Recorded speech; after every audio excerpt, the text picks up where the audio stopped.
guys, you are listening to Life Without Spoilers podcast, the place where real life meets the amazing art of cinema. Here we will share personal stories and movie stories, never revealing the end. I am Raquel. And I am Ariane. So grab your popcorn and let's join us in this odyssey. So, this is our first episode. We would like to briefly explain a little bit of our project or what this podcast is about. I guess it's for movie lovers and for people who are actually listening to personal stories, things that they can relate. So we will have guests, and our guests will choose 7 movies that represent different moments of their lives. It can be movies that tells their life story somehow, or movies they can relate for some reason, or a movie that brings memories to that phase of their life. And based on the 7 movies, we are going to tell them stories too. So the movie stories and the guest stories will be all mixed up.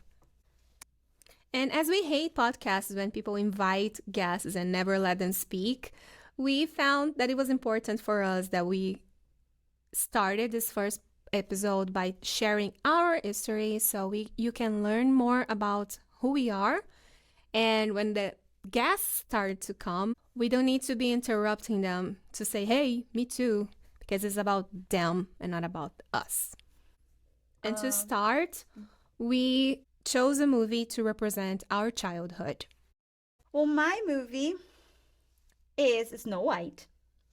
And no, I wasn't a princess cooking for 7 dwarfs. I was a child that spent a good bit of her day with her grandparents. So basically, I was an accident child.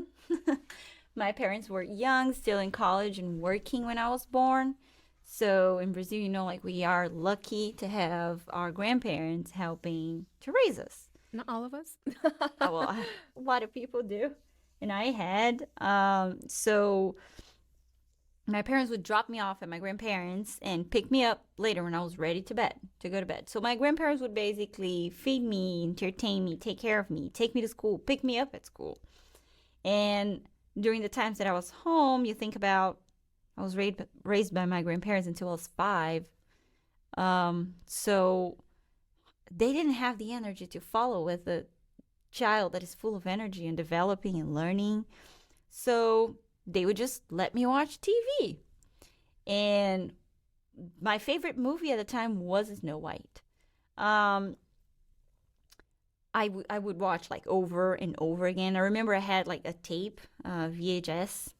And what I can say about that movie or how that influenced me, Snow White has this love or this connection with animals, right? And it's almost like she's so pure that the animals come around. And we don't really know everything that we're seeing, but it gets stored in your subconscious mind when you're a child, right? Everything you see. You might not really understand, but that creates a core memory, right? So I would see Snow White getting into the dark forest, and she was there alone, panicking. And she falls, and then she cries, but then the animals come to her help. Or when she's having a hard time, like, cleaning the castle for her terrible, evil queen stepmom. If I'm not mistaken, she was her stepmom. And she would sing, and then the birds were there. So I think in my head, it started to, like, create something of, like, in moments where she's alone, she always has animals around. Yeah. And, a connection with animals might be something that I have within me already. But, of course, that movie reinforced it. So it's more like how it marked a part of my life or how it influenced me. Also, so I am Brazilian. I grew up in São Paulo, Brazil. And in the beginning of all the Disney movies had the Disney parks propaganda. And that's probably the first contact that I had with understanding a different country, because everybody who's from another country, sorry, America. I know you guys have way more than that, but we learn about America growing up because of Disney parks.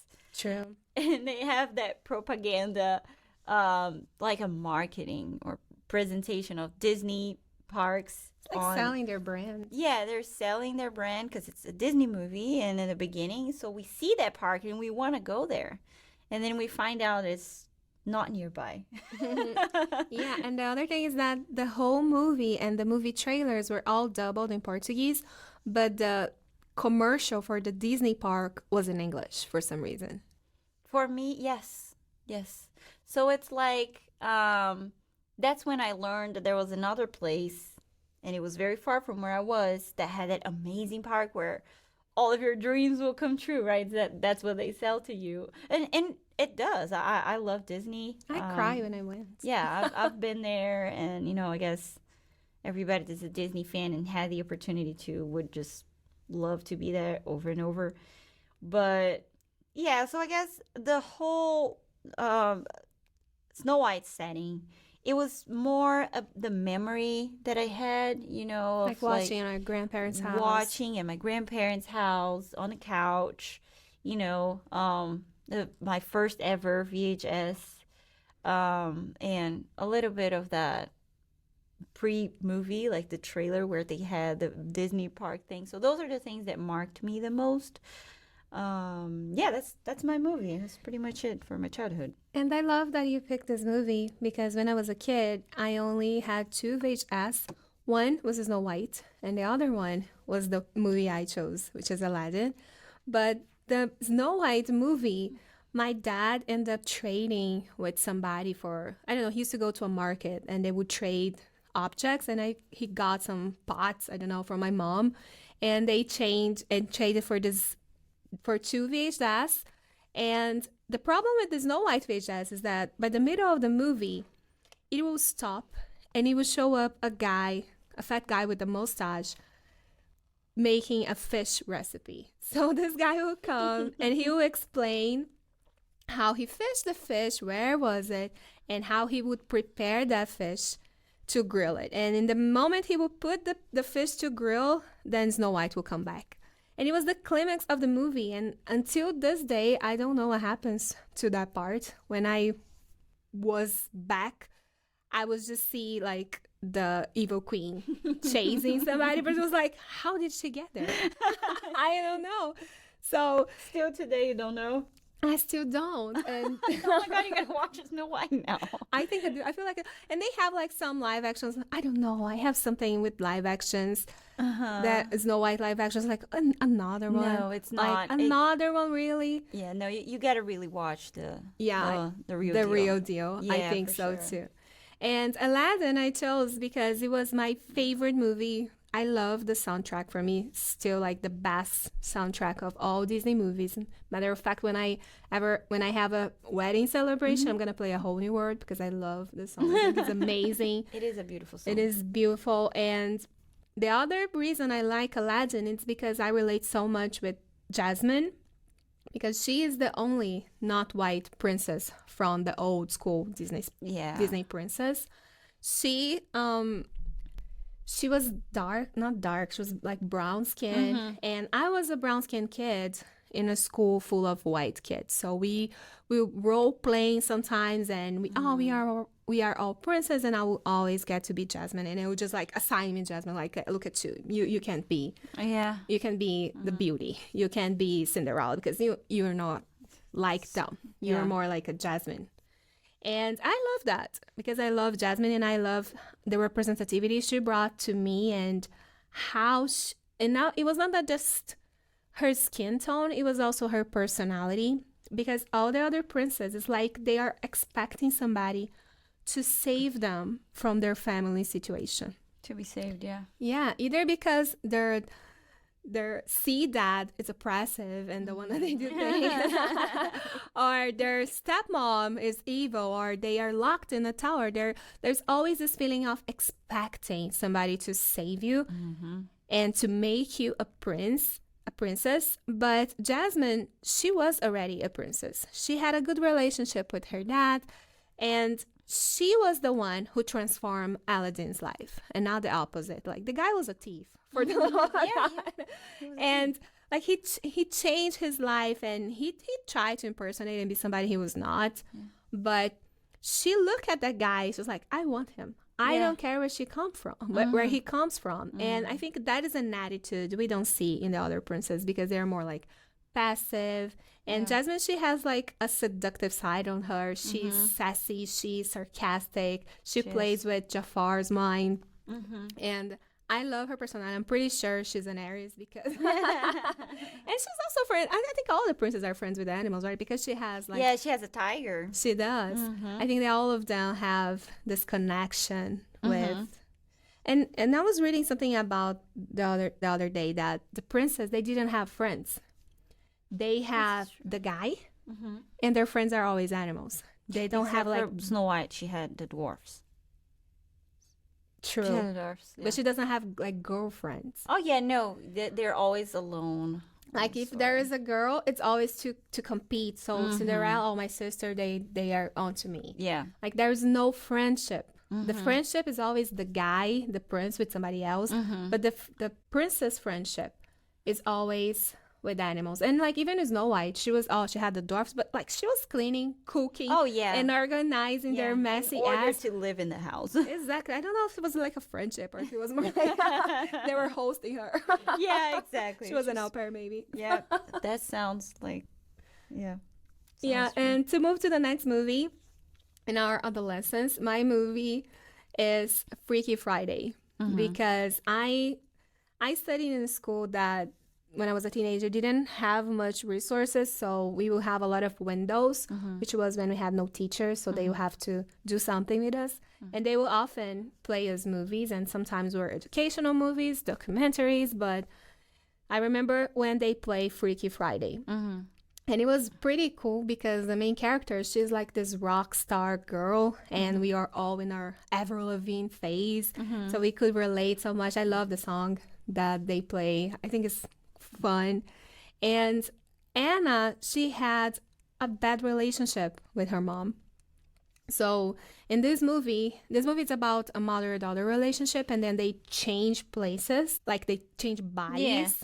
Like their soul switch. Yeah, and they're like living this day on each other's life, like in each other's body, and learn each other's perception. And I feel like I was an obedient kid. I did everything my mom wanted me to do. It was like yes man, no man kind of kid. But when the puberty hit, I was like, what the heck is going on? No, I need to have my own voice. I need to show my opinion too. And that didn't go well with my mom. And she would like call me names, and I was bullied at school, and I was bullied at my house, and it was a lot of name calling, and I would feel so misunderstood. And by watching this movie, I saw how changing perspectives improve their relationship, and I would kind of wish that with my relationship with my mom. Like, we are down this road. Today we have a good relationship, but when I was a teenager, it was hell. And I want to switch places, not because I wanted to understand her side of story, like, oh, she has bills to pay, she has a lot on her plate. It was like, Mom, you have no idea what this school is like, so come live one day and you will see. Makes sense. Well, that's a really interesting movie. Well, for my movie, my teenage years, I chose Alice in Wonderland. Some people may laugh about it, but I feel like this movie has so much to learn, like to teach, you know. It's about the power of the archetypes for me. Like, that's how I see it. If you rewatch that movie once you're grown up, you're going to see some things that you didn't see from a child's perspective. So let's start by Alice being curious and stubborn. I feel like that's kind of all of us when we get to our, adolescence, because you're curious and you want to learn about the world. You're stubborn, but you're still learning about yourself as well. And that's when the wonderland comes into play, is when you leave that the land of the innocence of being a child and getting into this whole new world of what Whole New World? Yeah, Whole Wait, New World. this Wait. is another movie. A Whole New World, like being a a teenager, you're on the way to be an adult, right? So there are some struggles there, and if you really pay attention to it, the Wonderland, it starts as something really cool, like a place where that she found, and she, eats a cookie, grows up, and shrinks. But then it gets kind of dark as the movie progresses, right? She starts to deal with some danger, like some dangerous situations, and then the characters, they're all so distinct. So the White Rabbit, for example, he's always in a rush. He has a clock, and he needs to be somewhere on time. It's like me. Yeah, and me, I need to be somewhere on time all the time. I'm never on time. But yeah, so like, and when you're a teenager, it always feels like you're late. You know, we were talking about this the other day, that I grew up after all of my friends did. You know, Yeah. had that feeling of, Like a late bloomer. yes, I was totally. I still am, It's like it was hard because I was still playing with Barbies, and I was still into like kids' plays when all my friends were switching everything they had by makeups, makeup, or talking about boys and stuff. And I was, and here's the thing, I feel like my childhood was so good that I didn't want to grow up. So then all these weird things are happening with me, and there's no way I can get off of that. Like and that really sucked for me from, if you think about it from my perspective, at least, like if you were in my shoes, it would just suck to be me becoming a teenager, knowing it's a process that I couldn't stop.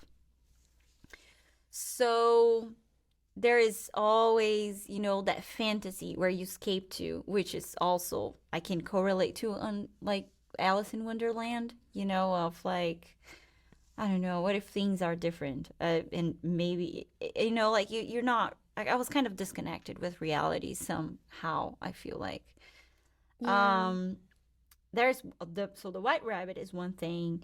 At the same time, when you're a teenager, you're looking older, and you feel like you're kind of older, but deep inside you're still a child, So that's what I think also the Mad Hatter represents, is the silliness that you still have inside of you from where you were a kid.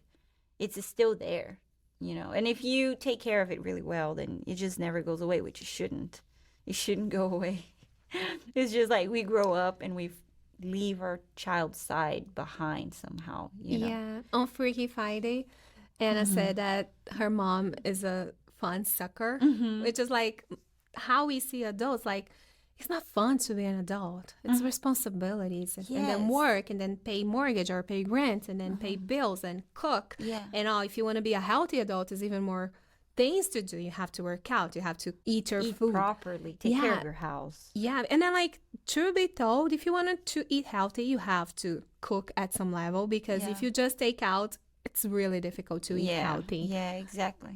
And then like all these piles of responsibility that can be shoved down your throat, it's kind of, you forget your funny side, your fun excitement, and things that when you're a teenager, it's all your life is about. It's about, oh my God, the MSN, and then your friends, and then you talk to your friends the entire day at school, and then you come home and talk to your friends on the internet, because I feel like we are millennials, and our generations, when the internet started to become more accessible to us, we were already teenagers, or we are entering the teenager years, which is different than the kids now, that they are born and they already have all of this things. Like, so a lot of kids have their parents create social media accounts for them and post it, and like the kid has no control over it. Yeah.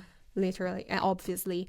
But when we were teenagers, the internet was being presented to the world, and I think it was more fascinating, because we would do like silly things, like those word arts form. Like, we would play with paint and other tools, Yeah, on the play computer. those games, and we will talk with our friends and we will be so, oh my God, my life is about this. And then you grow up like, yeah, let me tell you, your life is not about that. Yeah, it's not about that. It's a really hard, I think, phase of your life to navigate, you know. I feel like between, I don't know, my early adult life to now, it has gotten better. The No. responsibilities, it's more, of course, but I feel like I'm less sensitive with the things that I used to be when I was a teenager. So yeah, it wasn't a great experience for me. It wasn't for sure.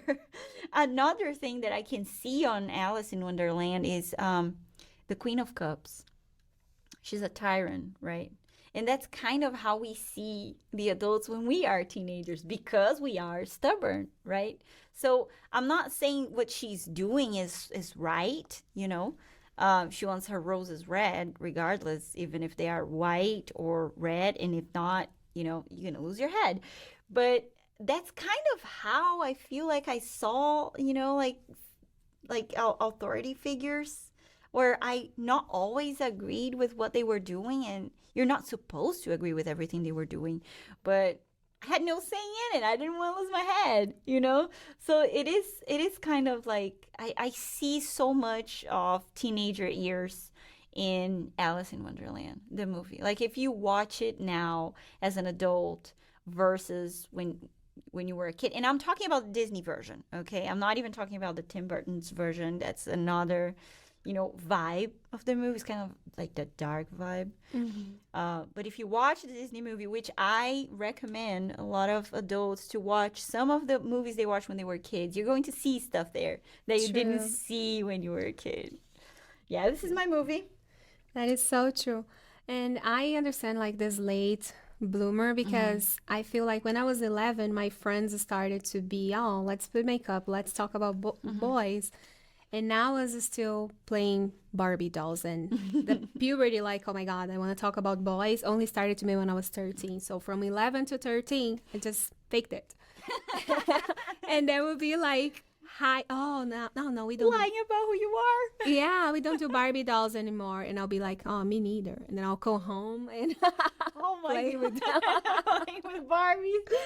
Yeah, I feel like it was a challenging transition, but I feel like my transition to adult life was kind of harder for me because now the next movie that we chose to represent the entrance in adult life, my interest in adult life was marked by my religious crisis because I was raised Christian and I had all those rules to follow and I will follow them, but it was not because of, oh, I will follow because I know Jesus loved me and I love Jesus and I love everybody that is here. I will follow, otherwise I will just see myself burning in hell and it was not a good image in my head. So I'll be like, okay, I have to do this if I don't want to be ending up in hell. You were more afraid of going to hell than, Yeah. you know, understanding the love that God had for you. Yeah. Totally. And I feel like it is, I don't know, in the mentality, at least in the church I used to go growing up, it was not about what do you do in a sense of how do you evolve as a person. It was always thinking about the end result. Like the end result has to be heaven or hell, heaven or hell. And I don't think you can evolve like that. You know, you have to think on your daily actions and you have to reflect on the things you do. And I lost my virginity kind of young.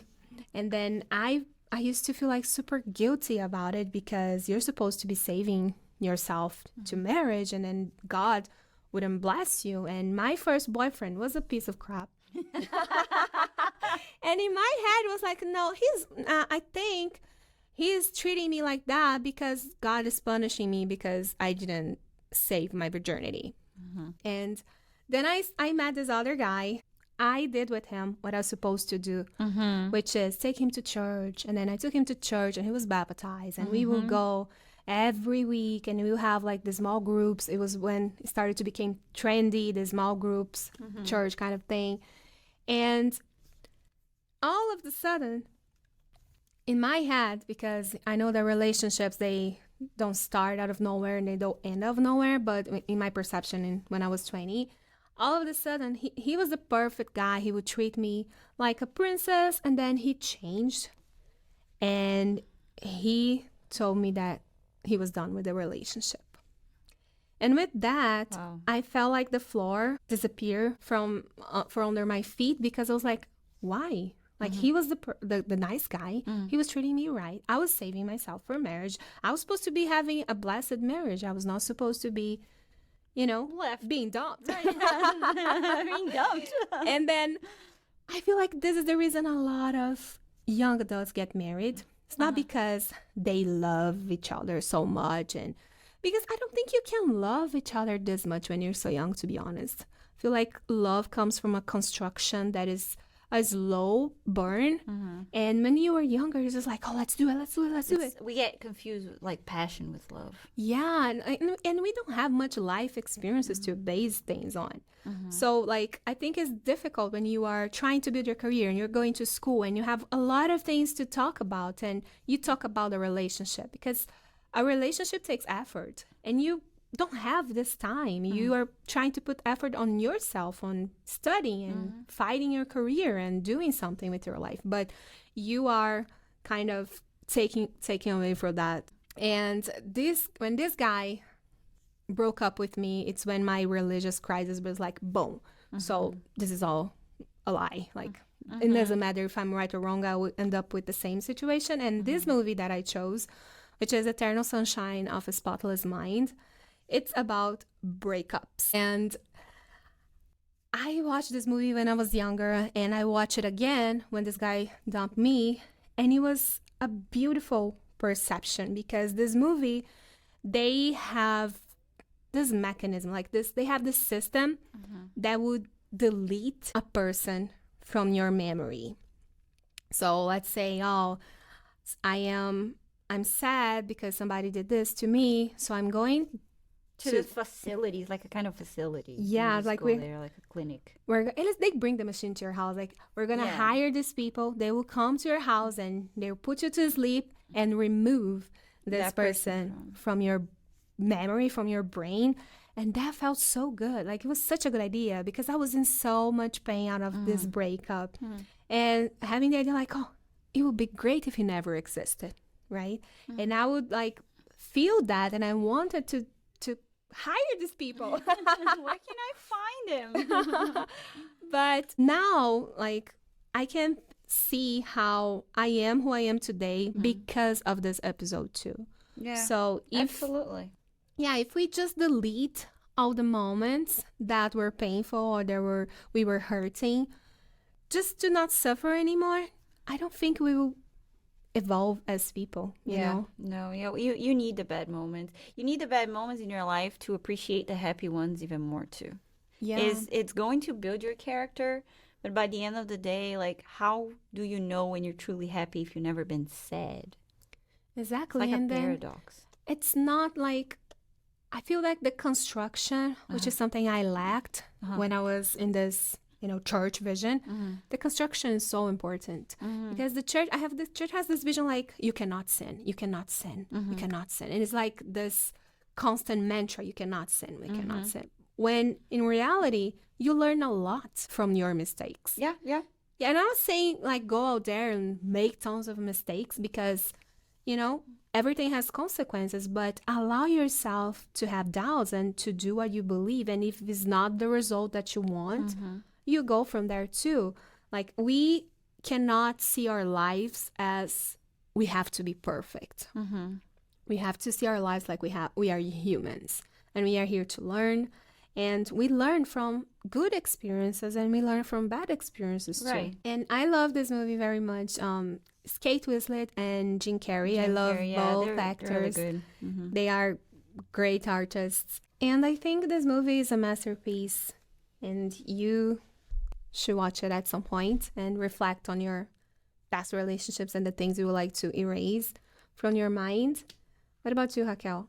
My movie for the entrance to my early adult life, is Signs. So the movie is about alien invasion. It's directed by Mr. Night Shyamalan. I really like his movies. But basically, there's this priest that loses his wife on a tragedy, like a car accident, and he's a priest but loses his faith in God.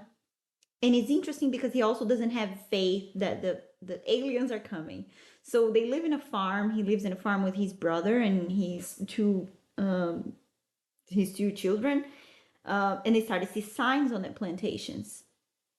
And it takes a long time in the movie for him to see it and believe it. Like it's on the news and people talk about that, and he treats all that as a conspiracy theory.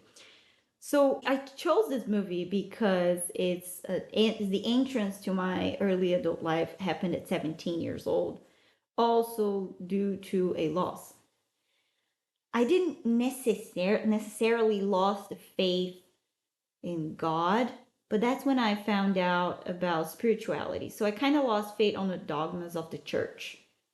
Like that same idea you had talked about your ex-boyfriend. Oh, you do everything right, and then bad things don't happen with you.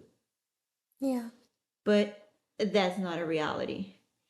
And it's really hard for somebody when we're young like that to wrap your head around it. So unfortunately, when I was 17 years old, my mom took her own life.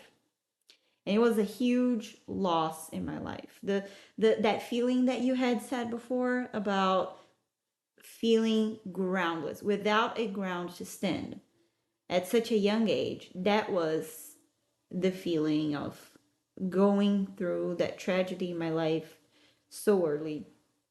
And my mom had faith.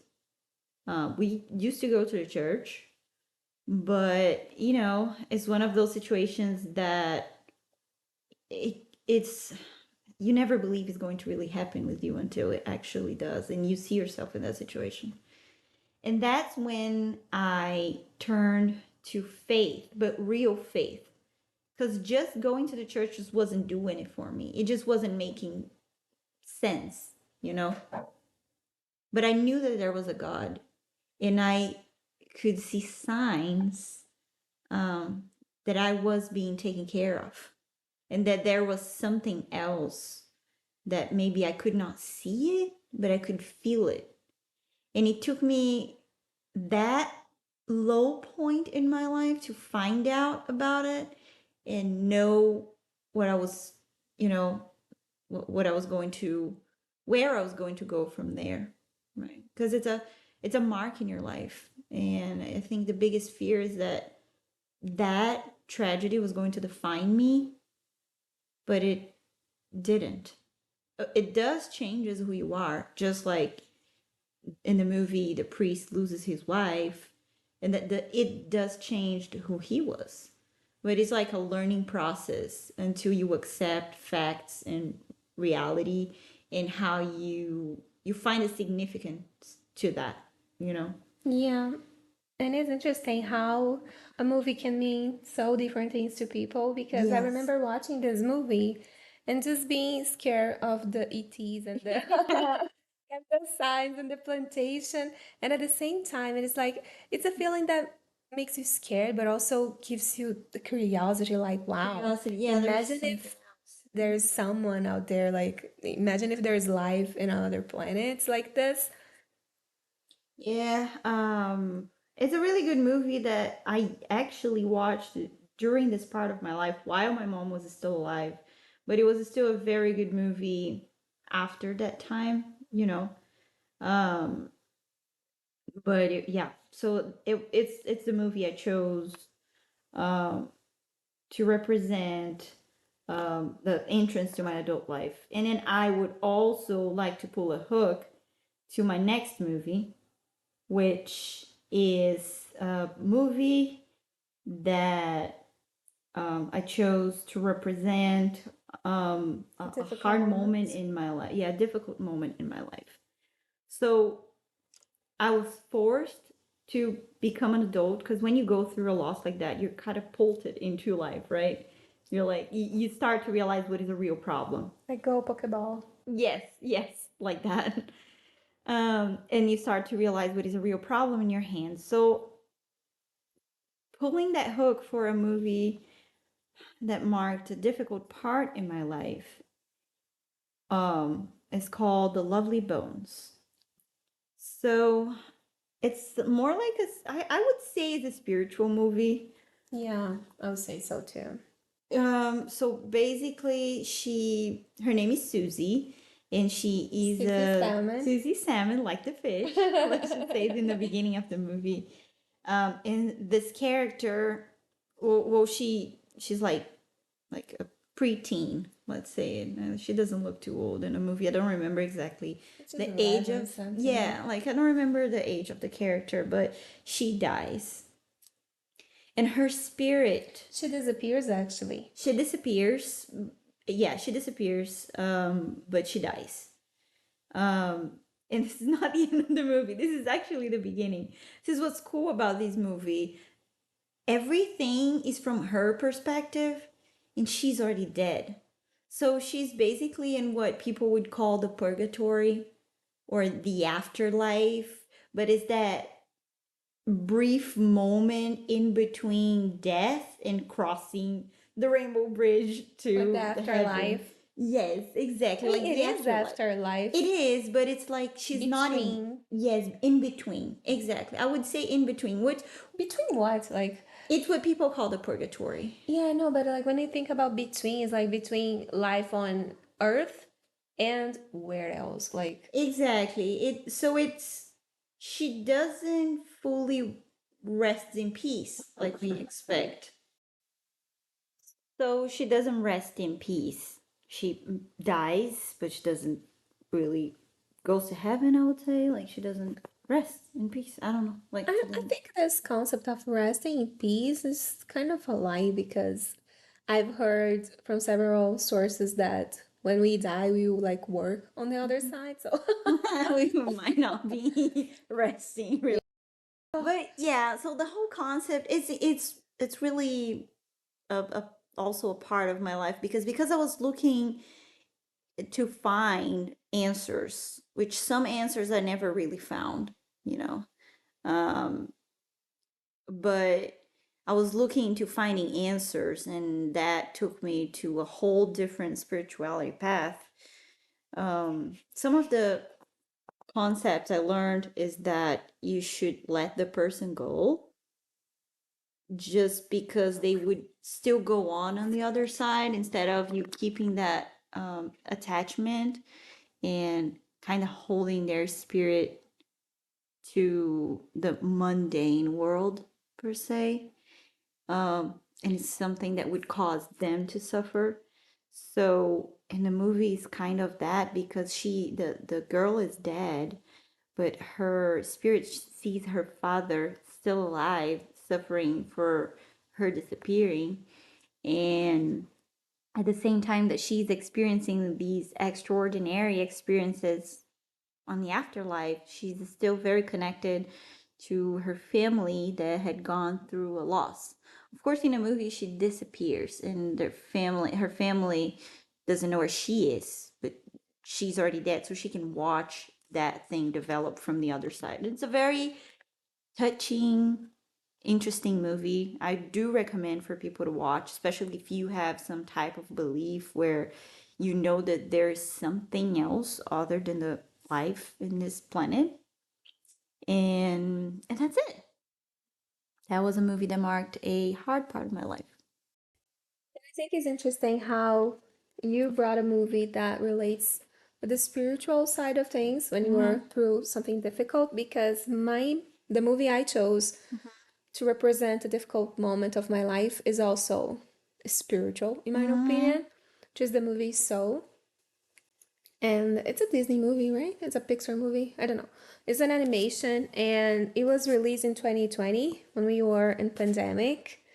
And I haven't I didn't have to mourn anybody like that I love that went away because they died, but there was people that I loved and went away because it was a relationship and the relationship ended, and this movie tells the story of a music teacher and he was living his ordinary life, going to work, getting annoyed by the kids and always dreaming of something bigger. So he would dream that he would play with this famous musician. He loved jazz, so he would play jazz.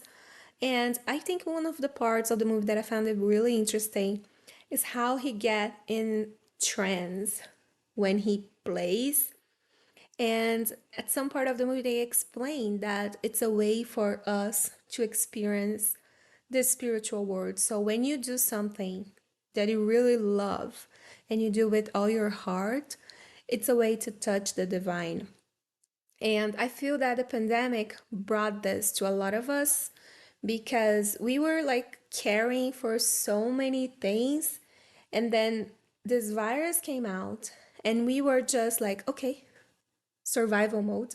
Let's isolate. Let's stop doing things that were, what we were doing before. We would just focus on getting healthy. And I feel with this is isolation, it brought a lot of people the opportunity to reflect on themselves. And I was one of these people. I feel that I have my awakening in 2020. And this movie, I remember watching with my ex at the time. And I was so touched by the movie. He looked at me and said, "What a trip." God, And cancel the date. like, talk about compatibility. Like, there was none. So I was in this moment waking up for all this spiritual side of things. I was not in the religious crisis that I was on the previous movie I mentioned, but I was not there yet. Like I knew there was something extra, but I had no idea for where to start. And I started, and this movie, I feel like it was an open door because it shows how the souls prepares to come to earth and why. Like, what is your purpose here? And I am a truly believer that everybody has a purpose to be here. Mm-hmm. Nobody came here by Agree. accident or by mistake, even if you're like an accident baby. Yeah. Like you say you are, and I am too. But nobody comes to this planet just by accident. We all have a purpose to be here, and we choose to be here. We chose to be here. We chose our family. And this movie is, if you never watch it, I recommend you do because it brings up perspective on the spiritual world that is beautiful. I don't think kids get it, to be honest with you, even though like Probably it's not. an animation, it's like Inside Out. It's oh, kids will watch it, but they won't get it as we will get as adults. And I love this movie. I feel like it brings a beautiful message and a selfless love. Mm-hmm. It is really beautiful. And since we are talking about love and all my relationships drama, I will move to the next part, which is the movie that represents my romantic life. Dun dun dun. Yeah, I swear to God, it's not a horror movie, even though I consider. I chose the movie Her, and it's not just because Joaquin Phoenix and Emma Mustache is my crush, and hopefully the love of my life will look similar to him. But it's a movie that it's so crazy from the start, and it's crazy because the movie is from 2013, and when I watched it, I was like, okay, this is so insane. But now we are not far from this reality, to be honest, because he purchased a software they call operational system in the movie called Samantha, but I think now we call AI. Yes. Yeah, it's like an AI. AI. And the purpose of this AI is to mimic a human. So they will interact with you, they will organize your life, and they will keep evolving. So as you talk to them, their conversation would be more tailored to for you to have a relationship with this Just software. like ChatGPT. Exactly. I don't know. I don't know if there are people that are dating ChatGPT, but we are really close from it. Mm-hmm. I mean, and then he started to have this friendship with Samantha, but end up fall in love with each other. And the beginning is kind of creepy because can you imagine coming to like today? We cannot imagine it, but I feel like in a couple of years you'll be calm and you come to a friend and say, "Hey, I'm dating ChatGPT," Yeah, but I like he can see has a that. name. But it was creepy. Like, okay, the guy's dating a software, and he started this relationship with her, and soon their limitations starts to show. Hers because she doesn't have a body, and him because he has a body, so he has to sleep, he has to eat, he has a lot. We do a lot of things to maintain our body that if you don't have a body, you will be just out there. So when he Mm-hmm. was sleeping, she was cloud searching things, and that was making her evolve faster, in a faster pace. And I feel like this movie represents my romantic life because I have the feeling that in all my relationships, the pace that we evolve as individuals were never the same. There was always this feeling that somebody was faster than the other.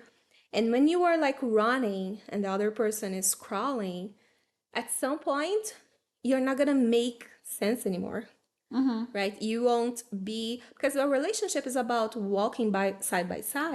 But if you're running and the other person is crawling, the relationship won't make sense. And you will have to make choices. Oh, am I going to slow down and I'm going to try to force this person to run too? To catch up, right? Yeah, and then you come to this point where decision is to be made, and this movie it's about this, like they bring this reflection on what love is. Mm-hmm. Like if I am in this relationship and we have limitations, does my limitations makes me love you less? And I think it's really difficult when you understand like this is not for me and you're still love the person. And this is a reflection that is brought into the in the movie, and I think it's a really valid one. And It is. I don't know, I just relate so much to this movie. I watched that movie and I didn't see the same way you did. And like you're talking about this just made me see from a whole different point of view. Yeah, that is like I watched it when it Mm-hmm. was off, and I watched it a couple of weeks ago, Uh-huh. and that messaging came stronger. I Okay. think when I Yeah. watched the first time, I didn't have this perspective as well. Yeah. Just like me watching Alice in Wonderland nowadays. Yeah. Yeah. Well, and I guess the movie for my romantic life. Guys, I didn't have a very interesting romantic life, okay? I was, of course, I was a late bloomer, so I wasn't dating boys at the same time that my friends were dating boys, you know? I definitely wasn't. So I didn't have many boyfriends. I'm married now. But if there's something that I learned with every relationship is that you're always learning something, and it's usually about yourself. It's about the other, but it's also about yourself. So a movie that I chose is The Devil Wears Prada. So So romantic. romantic. But it's really not about like the romantic part. Um, so she goes out there, applies for that job, and um, then she gets the job. She starts working for Miranda, and she because she's working for Miranda, she's a really bad boss. You know, I mean, I think everybody had a contact with a boss like that in your life at some point. That is very demanding, very rude. Don't respect your personal time. But And has no personal life. yeah, exactly. So, um, and she gets the job. She starts working for that lady, and during the movie, she kind of changes what she initially wanted. Right, so she wanted to work for a newspaper, and then she gets this job at a famous fashion magazine, even though she had nothing to do with a fashion magazine. It just wasn't her personality. Yeah, But she needs to pay the working, bills. yeah, she needed to pay the bills. And I feel like she says in the movie that it would be great to have the name of that magazine on her resume. So she goes out there, gets the job, changes because of the job, and gets into this relationship with her boss, where her boss, which is a person that she didn't appreciate, and she sees herself mirroring that person at some point and becoming her. And it's all about, without telling the end of the movie, although I know it's a very popular movie, and maybe you guys watched it. I don't know, but if you don't, go watch it. You will see that she finds herself, like a journey for herself, who she is, what she really wants, what she's capable of, through a relationship with somebody else. Is a relationship with her boss, a relationship with her new job, that gets her to change herself, to eventually find out that this is really not what she wanted. I'm not saying that you get into a relationship and like not being what you want. Sounds like No, sounds like it, because you say you put you are investing into a relationship, and you get into it like just how she got invested into a job, getting that job. But then she learns about herself as everything progresses. It is okay. also So a you're saying message like about it. in a relationship you enter with like this purpose, like Mm-hmm. hers is to get a job Mm-hmm. and then to have this job for a year and improve Yeah. her resume, Yeah. but she finds out as she goes. So you have the feeling like the relationships are kind of like that. Yeah, I feel that's what I learned, with the few relationships that I had, is that something that always happened is that I ended up learning about me, what I wanted, and my limits, and if I was becoming something that I appreciated, or if I was becoming somebody that I just didn't see myself being like that anymore. So Yeah. that's kind of the message I feel that I like this got can from it. happen. Sometimes you realize, okay, for me to be with this person, I have to be a person that I don't like. Mm-hmm. I feel like some people they don't bring the The best in best, yeah. you, and then in order for you to stay in the relationship, you have to sometimes make yourself smaller or just not yourself. Yeah. And it's kind of what I could see in the movie. And it was really hard for me to find a movie for my romantic life, because I am not into romance, guys. That's not actually my favorite type of movie, is horror movies. And I really never watch romantic movies. The whole Hallmark movies are not my thing. But it was something that I could relate, and it came to my mind, and I feel like it fits what I learned from my romantic life. Yeah, but I don't like, oh, Ariane had 5 boyfriends. Not because I like romance. It's because I was trying to have a relationship Mm-hmm. that would, make sense, that would be different from the models of relationship that I have at my house.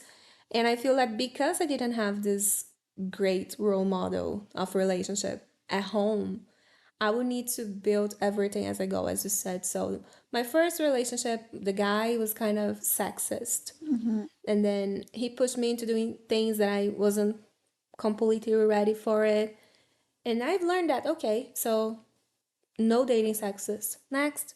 And then the next was like, okay, let's go to church. And then, okay, no church. Next.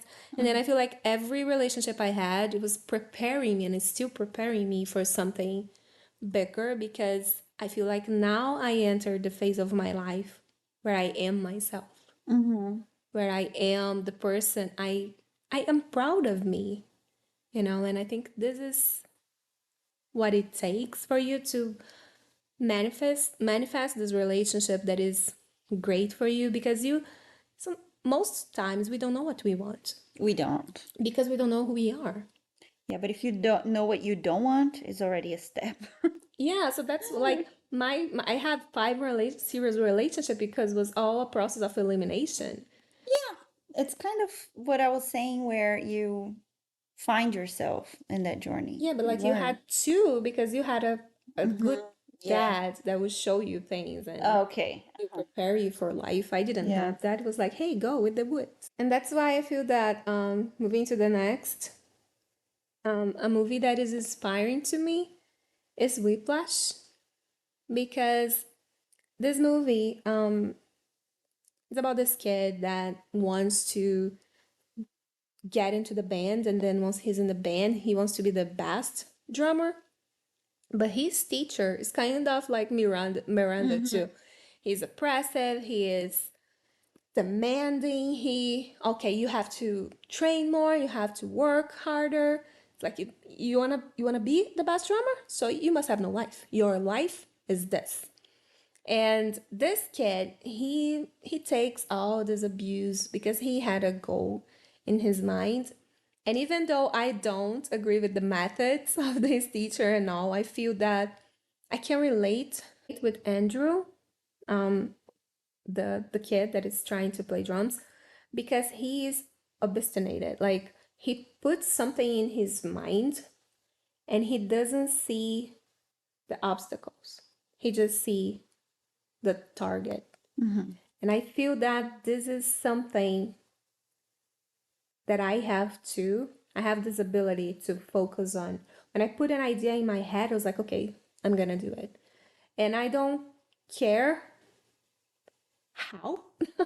Mm-hmm.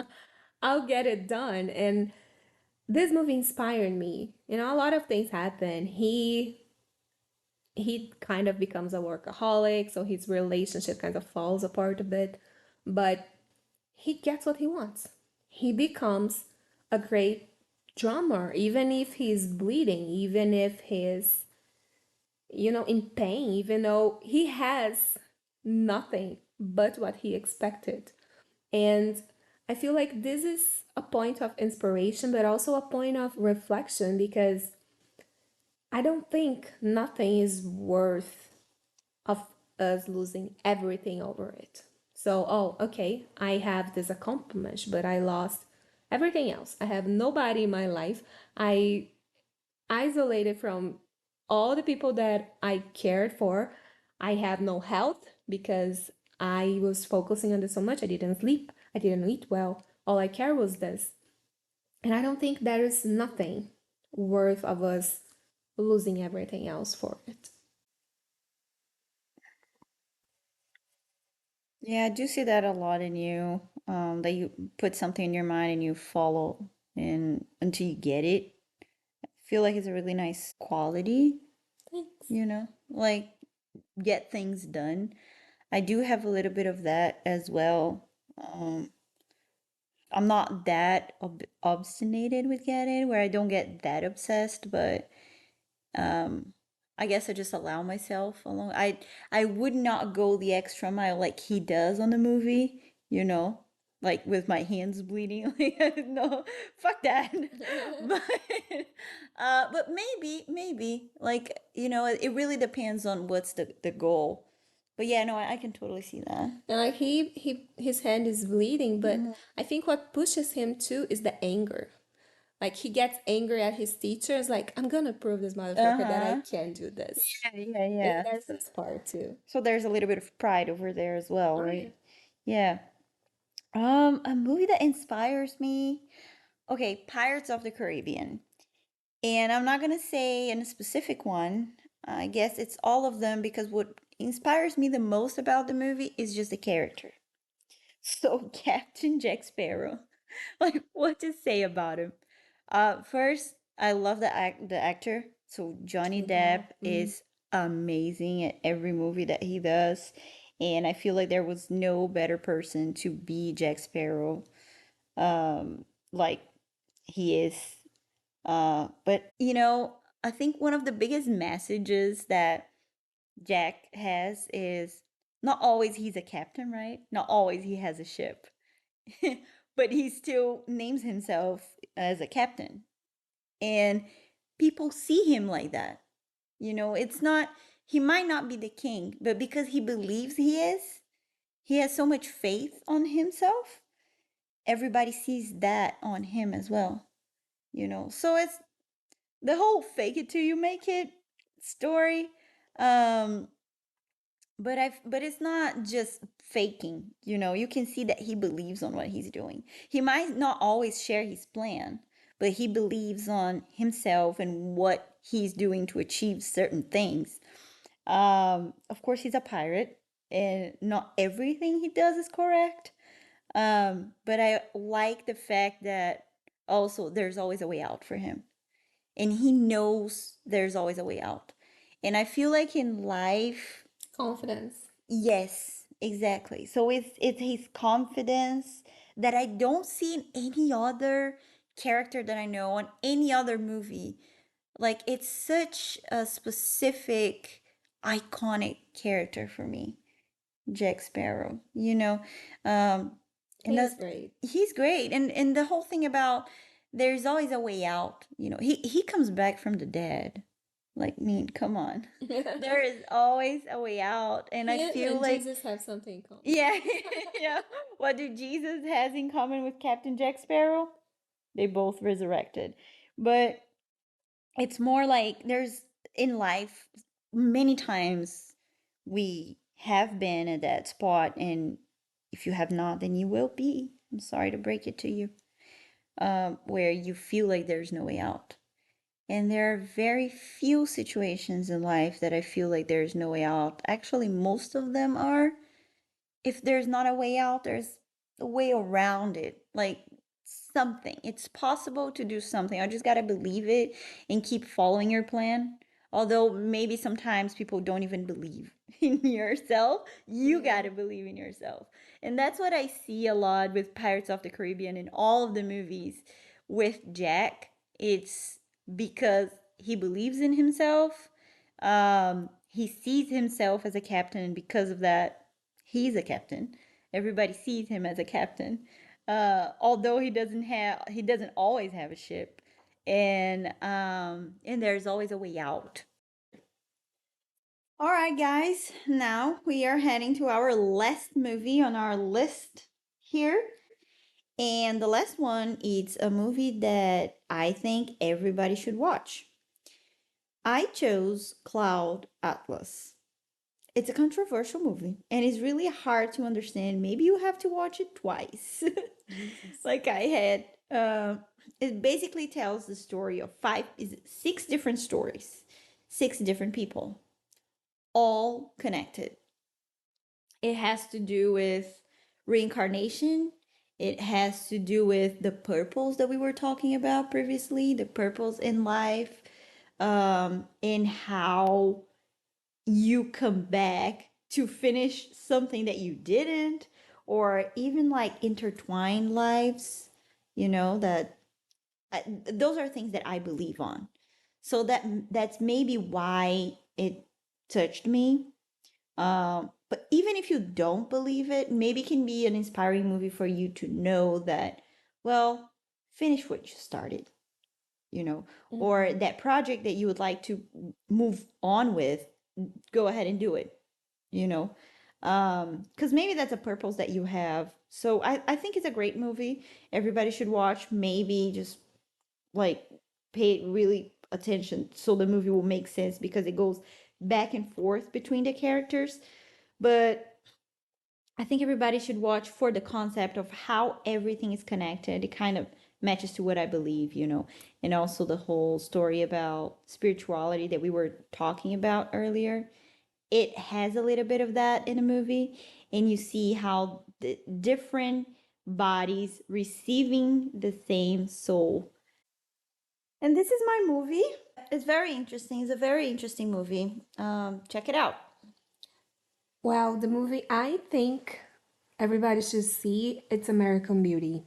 And what I like about this movie is that it brings a strong critic on hypocrisy and how our society have this mindset of trying to show as something that we are not. So they have this perfect American family, but behind that slogan, there is a lot going on. There is like job crisis, there is minors involved in sexual activities and homophobia. And the movie starts with Lester saying, quote, "My name is Lester Burnham. This is my neighborhood. This is my street.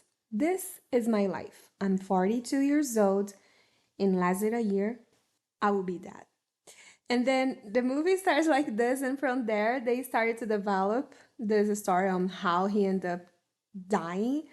But it's so great because the narrative of the movie is fun and is entertaining. It brings a strong critic, but it also brings a lot of funny quotes and funny moments. I love Kevin Spacey as an actor. Like, I think he's a great artist. And in this movie, there is also like this iconic scene where Angela, one of the characters, is laying down on a bathtub, and then red rose petals started to fall.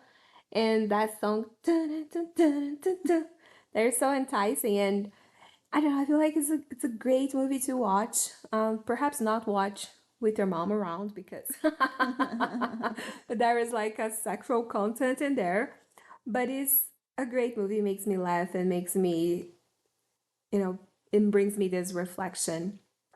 And this is what we wanted to share for now. We hope you have enjoyed your time with us and that you stay in tune for our next episodes. Yeah, guys, and we are very happy that we are starting this project together and that you guys are here listening to us. So we thank you for your presence and for staying all the way to the end, and we'll see you next time.